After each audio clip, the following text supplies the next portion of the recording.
Hi there, Christian Henson from Spitfire Audio here to show off 3 less conventional uses for reverb.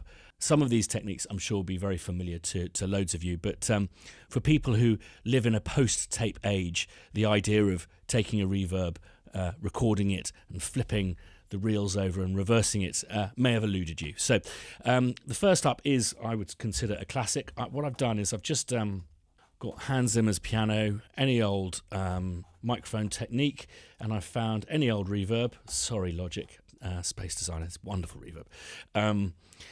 And I've just found a hall that's nice and long, and I'm simply going to play just that, a single staccato note.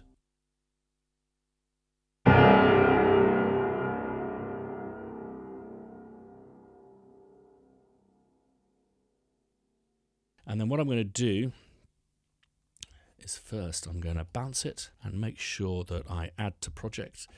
So offline, verb. Excellent. Mute that. And then what we'll do is just go to the audio pool and pull that in. And then simply a case of reversing. It's a technique that I've heard Harry Gregson Williams use a lot.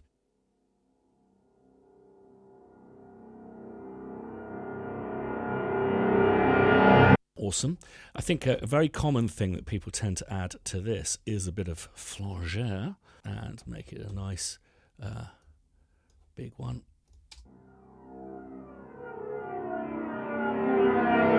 What I'd also do is possibly add a bit of the old sub-bassius maximus, nice and broad. There. And probably a bit of super bottom. The next non-conventional use of reverb is to change the character of the sound, the perception of what it is. Now, what I'm going to do is I've just pulled up the posh solo strings, and they're on pizzicato. So, if anything, parochial. But what I've found is by adding a spring reverb and putting it through an amplifier, you really change it to, I don't know, a Bangra style kind of recording.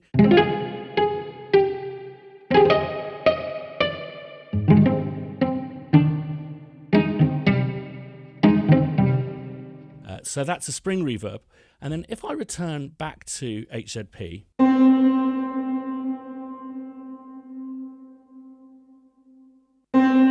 then I'm going to just tape that, so to speak. So, verb tail, and then pull that in. Now, what I'm going to do is massively time stretch that, and I'm going to do that thing. Okay, I'm going to create a separate tail 2.2, and I'm going to reverse that. Now, one of the problems with these using reverbs in this manner is they tail off, literally. So something I've learned is to use a combination of forwards and backwards. Let's do a massive crossfade on that.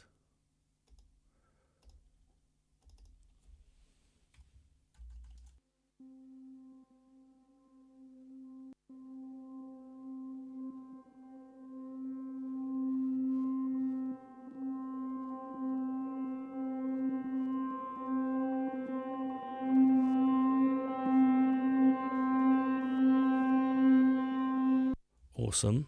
And I'm just going to go to my favorite Apple pitch, and we're going to do an octave down,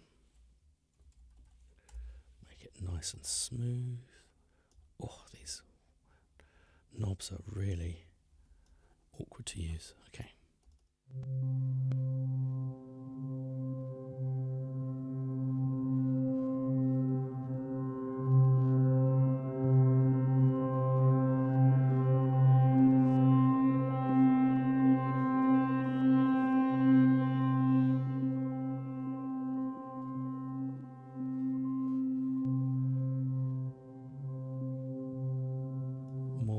crossfade there, 5,000, and then finally one more.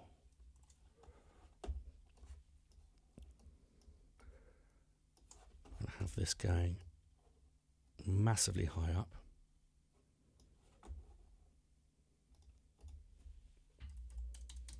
And again, nice and smooth. These are knobs. Okay.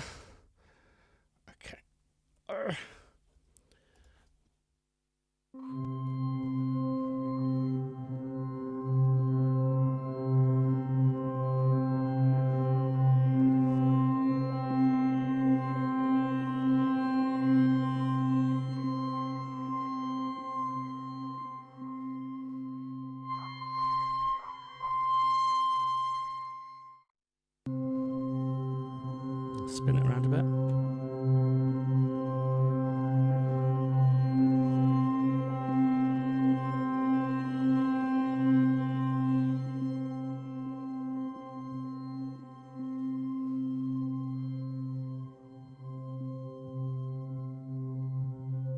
Okay, so I'm going to take that,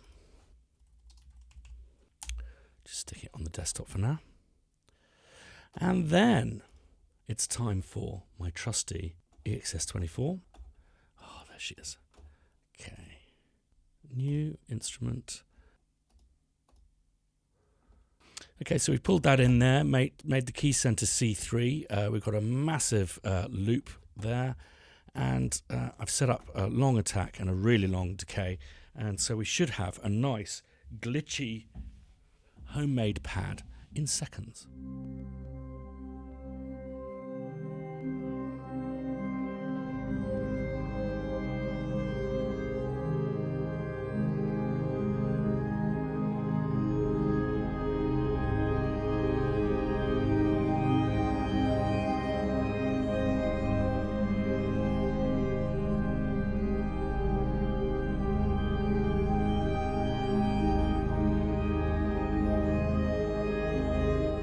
Awesome, which you can then add. Look at this. Let's take the mix down a bit. Even more gravy too.